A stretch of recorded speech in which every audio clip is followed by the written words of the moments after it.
আসসালামু আলাইকুম রহমতুল্লাহি ওয়া বারাকাতুহু। হযরত আবু হুরায়রা রাদিয়াল্লাহু হতে বর্ণিত, তিনি বলেছেন, একদা এক ব্যক্তি তার পরিবারবর্গের নিকট এসে যখন দেখল যে তারা ক্ষুধায় ও উপবাসে কাতর হয়ে পড়েছে, তখন সে ওই দৃশ্য সহ্য করতে না পেরে প্রান্তের দিকে বের হয়ে গেল।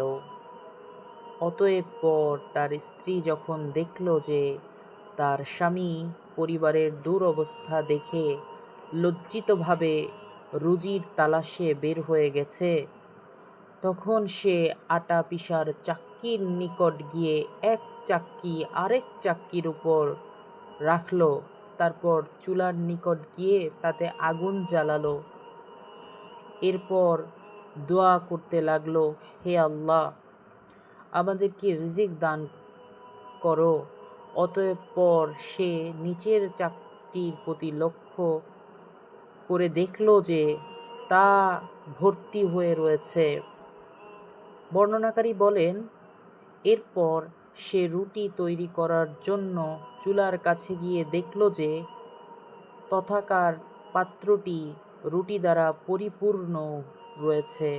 বর্ণনাকারী বলেন, এরপর স্বামী ঘরে ফিরে তার স্ত্রীকে লক্ষ্য করে বলল, আমি চলে যাওয়ার পর তোমার কি কারো নিকট হতে কিছু পেয়েছ?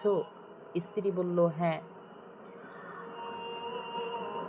আমরা আমাদের প্রতিপালকের নিকট হতেই পেয়েছি। অতঃপর লোকটি চাক্কিটির নিকট গিয়ে তা খুলে রাখল। অতঃপর রাসূলুল্লাহ সাল্লাল্লাহু আলাইহি ওয়াসাল্লামের নিকট গিয়ে বিষয়টি বর্ণনা করল।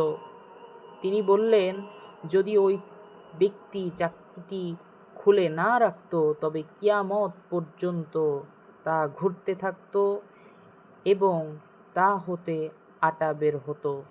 আহমদ।